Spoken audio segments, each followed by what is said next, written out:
Bonjour à toutes et à tous et bienvenue dans cette nouvelle vidéo. Aujourd'hui, vous allez découvrir les meilleurs trucs et astuces du navigateur web Google Chrome. Je vous garantis qu'à la fin de cette vidéo, vous allez gagner en productivité si vous l'utilisez dans le cadre de votre travail et vous allez sûrement améliorer votre confidentialité pour une utilisation personnelle. Alors, au programme, je commencerai par la personnalisation du navigateur Chrome, puis après la création des raccourcis sur Chrome et sur le bureau pour les sites web favoris.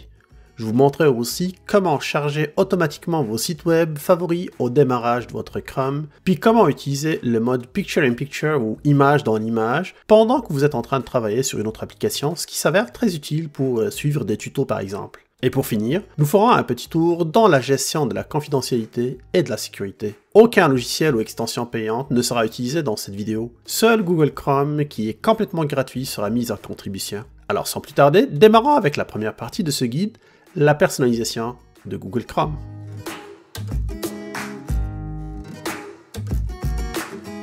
La première chose à faire après le lancement de votre navigateur Chrome, c'est de le personnaliser à votre image. Rendez-vous dans le coin inférieur droit pour choisir Personnaliser Chrome. Si vous ne trouvez pas ce bouton, c'est que vous êtes déjà sur un site web, alors créez tout simplement un nouvel onglet vide en cliquant sur le plus pour retrouver ce bouton.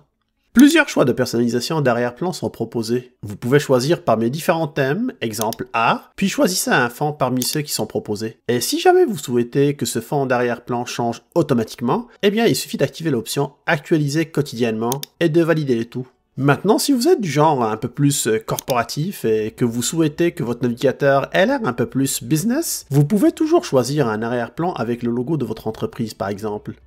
Donc de retour à la même place, à savoir personnaliser Chrome, et cette fois-ci, choisissez importer depuis l'appareil. Sélectionnez après votre image, puis ouvrir. Voilà maintenant, mon Chrome est à l'image de Québec Test. Je peux aussi pousser la personnalisation un peu plus loin, en personnalisant la couleur du thème de la fenêtre. Et dans ce cas-ci, je vais choisir l'onglet couleurs et thèmes, et je vais opter pour une couleur plus proche des couleurs de mon logo. Si jamais vous ne trouvez pas de choix pertinent dans la liste, vous pouvez utiliser la pipette pour en sélectionner une ou même utiliser le code couleur rouge, vert et bleu pour créer votre combinaison. De mon côté, je vais me contenter de ce bleu ciel. Puis voilà, la première partie du travail est déjà faite.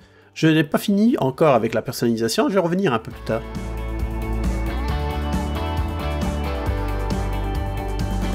Sur la page d'accueil de Google Chrome, vous avez la possibilité de placer des raccourcis afin d'accéder rapidement à vos sites web les plus utilisés. Chrome vous permet de les personnaliser afin de correspondre à votre besoin. Pour cela, un dernier tour dans la personnalisation de Chrome et cette fois-ci, choisissez l'onglet Raccourcis. C'est le seul qu'on n'a pas exploré tout à l'heure. Ici, vous avez trois choix. Le premier, c'est de créer vous-même vos propres raccourcis. Le second, c'est de laisser à Google Chrome le contrôle pour qu'il vous propose des raccourcis vers les sites web les plus utilisés. Et le troisième choix, c'est tout simplement de désactiver complètement les raccourcis. Un conseil, évitez le second choix, celui d'afficher automatiquement les sites web les plus visités.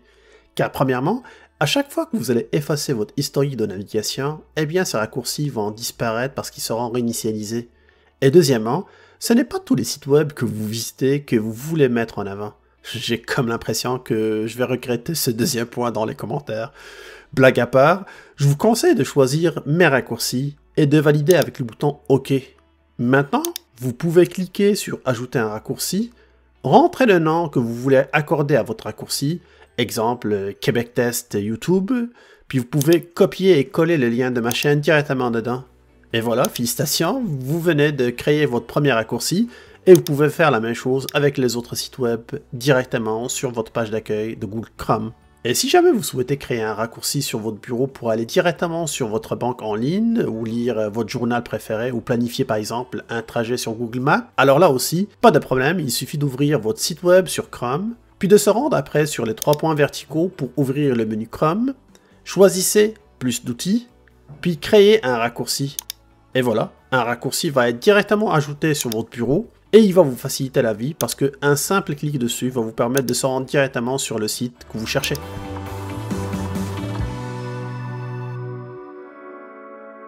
Voici une de mes options préférées. Combien de fois vous ouvrez votre navigateur pour ouvrir individuellement chaque site web que vous consultez régulièrement? Et comme le mot régulièrement signifie très fréquemment, ça serait intéressant que Google Chrome ouvre automatiquement ce site web à son démarrage. Je vais prendre mon cas. À chaque fois que je lance mon navigateur, je dois ouvrir premièrement ma chaîne YouTube pour lire et répondre aux commentaires, Puis bien sûr aussi pour gérer ma chaîne. Je dois aussi ouvrir mon compte Facebook de Québec Test pour organiser mes publications, ouvrir aussi le compte Instagram et Twitter. Donc ça en fait déjà 4 onglets, 4 sites différents que je vais utiliser régulièrement. Donc vous pouvez facilement imaginer le temps perdu à chaque fois que j'amorce mon activité. Eh bien c'est tout simplement de l'histoire ancienne, car maintenant il suffit que je fasse un clic droit sur chaque onglet, puis que je choisis l'option épingler. Mes 4 sites web sont épinglés maintenant, je ferme le tout, et je vais tout simplement faire un double-clic sur Chrome pour lancer le navigateur. Et là vous constatez que j'ai 4 mini-onglets qui sont sur le côté gauche, qui sont ouverts en arrière-plan. Vous constatez aussi qu'ils sont en train de charger le contenu. Et ce que je préfère le plus, c'est qu'il ouvre un 5e onglet qui est prêt à toute une nouvelle recherche si jamais j'ai pas besoin de consulter ces données-là.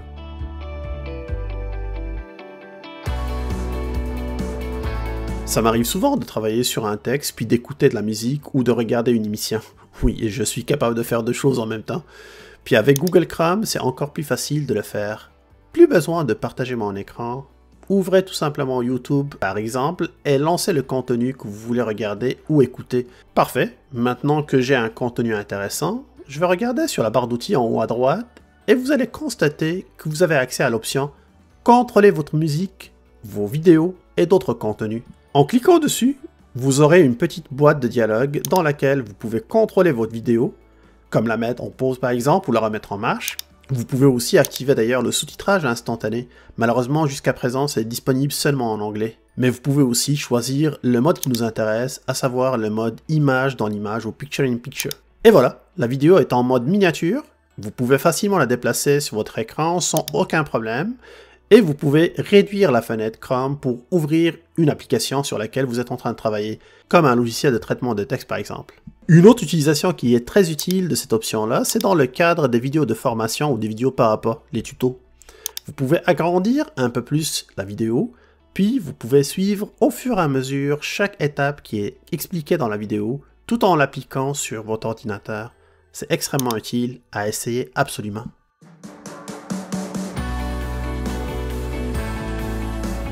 Quand vous êtes sur Chrome, vous avez tendance, comme tout utilisateur, d'ouvrir plusieurs onglets. Dans ce cas-ci, ça peut arriver que votre navigateur ralentit ou même fige. Ne fermez pas le navigateur dans ce cas-ci, ce n'est pas la solution optimale. Chrome, il a son propre gestionnaire des tâches qui peut vous aider à mieux comprendre ce qui se passe et il va vous permettre aussi de régler la situation. Donc vous pouvez tout simplement l'ouvrir soit en allant sur les 3 points, puis choisir plus d'outils, et pour finir, choisir gestionnaire des tâches. Sinon, vous pouvez aussi faire un bouton droit de la souris directement sur la barre d'outils du navigateur et choisir gestionnaire de tâches encore une fois. Avec ce gestionnaire, vous pouvez identifier facilement l'onglet, le processus ou l'extension qui consomme le plus de ressources, comme la mémoire utilisée par exemple, ou l'utilisation du processeur. Vous pouvez ainsi sélectionner le processus en question, celui qui consomme le plus d'énergie, et cliquer tout simplement sur le bouton « Arrêter le processus ». Ceci va accélérer l'utilisation de votre navigateur. Pour finir, si vous sauvegardez vos mots de passe sur votre compte Google, vous pouvez demander à Google de vérifier l'intégrité de ces derniers. Et pour cela, allez sur le menu et choisissez « Paramètres » et sur le volet gauche de votre fenêtre, cliquez sur « Confidentialité et sécurité ». Puis sur la partie droite, cliquez sur le bouton « Vérifier maintenant » qui se trouve dans la section « Contrôle de sécurité ». Google Chrome prendra le temps de vérifier si vos mots de passe ne figurent pas dans les listes qui ont été publiées en ligne. Et comme vous le constatez, sur ce compte par exemple, pas mal de mots de passe sont compromis. Vous pouvez les valider individuellement, puis les changer pour une meilleure sécurité. Toujours dans la confidentialité et sécurité, cliquez sur sécurité et assurez-vous que l'option recevoir une alerte si des mots de passe sont compromis est activée. Et je ne peux pas terminer cette section sans parler du mode navigation privée. Je vous conseille d'utiliser ce mode lorsque vous consultez un site web sur un ordinateur qui n'est pas le vôtre, car il permet d'effacer toutes les traces de navigation lors de la fermeture de votre fenêtre. Et quand je parle de traces de navigation, je parle plus particulièrement de l'historique de navigation, les cookies, etc. Donc aucune donnée provenant d'un site web est enregistrée sur l'ordinateur et aucune sauvegarde d'informations saisies dans un formulaire par exemple web ne sera sauvegardée non plus. Et voilà, c'est tout pour cette vidéo. N'hésitez pas à me dire dans les commentaires laquelle de ces options appréciez-vous le plus. Et si vous en connaissez d'autres options utiles, n'hésitez pas aussi de les partager avec la communauté Québec Test. Si vous avez aimé ces astuces, merci d'appuyer sur le pouce pour liker. Partagez-la aussi avec vos familles, amis et connaissances pour les aider à apprendre des nouvelles choses et aussi pour aider Québec Test à avoir plus de visibilité. Tous ceux qui ne sont pas encore abonnés à ma chaîne, c'est le moment, appuyez sur s'abonner et activez la petite cloche de notification pour suivre toutes les nouveautés informatiques et mobiles. Un gros merci d'avance. En attendant de vous revoir très bientôt, je vous souhaite beaucoup de santé pour vous et pour vos proches, surtout dans ces temps difficiles, et je vous dis à plus.